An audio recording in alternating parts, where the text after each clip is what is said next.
Okay, darah tinggi kalau you pernah dengar selalu orang label sebagai tak ada punca. Betul tak? 90% darah tinggi dia kata tak ada punca, essential hypertension. Tak ada sebab musabab.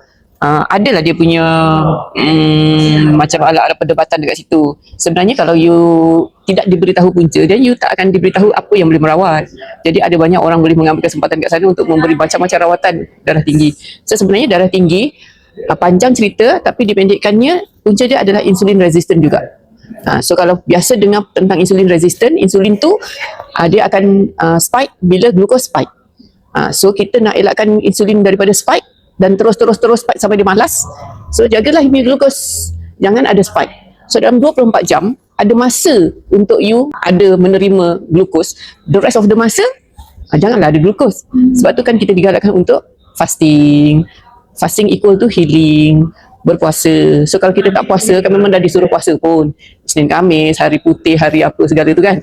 Tapi kita secara lebih gentle, mungkin kita boleh buat macam intermittent fasting tu lah.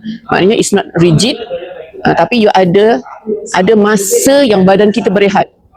So hanya 1 meal a day yang ada glucose, the rest tu meal-meal yang tak ada glucose. So you ada veggie, you ada protein, you ada veggie protein, breakfast dengan dinner. Only lunch yang you fokus ada sedikit karbohidrat dan adik-beradik dia. Untuk masa tu lah kita allow insulin untuk bekerja. Shift dia memang 12 sampai pukul 3 petang. So kalau you boleh control insulin resistant, sepatutnya you boleh mengawal yang akibat-akibat kepada insulin resistant tadi tu, antaranya kecil manis, darah tinggi, kolesterol, semua tu sama seangkatan dengannya. So macam mana nak mengelola bila katalah you dah ada darah tinggi kan?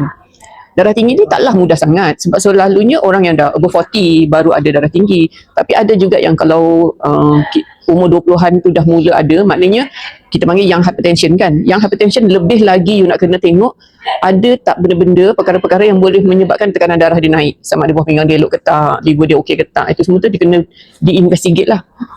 So kalau dia overweight ke apa ke, memang kena reduce dia punya weight lah.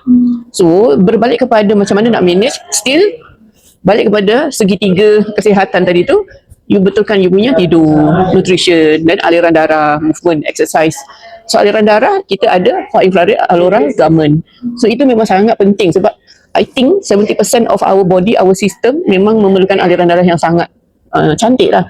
Sebab kebanyakan zaman sekarang civilization, modernization equal to banyak sedentary lifestyle kan, banyak duduk. Kita memang kita kurang bergerak. So dengan Alora tu at least dia dibantu lah, sebab jantung nombor 2 kita betis tu, bila kita pakaikan pants tu dia akan ada benefit dia.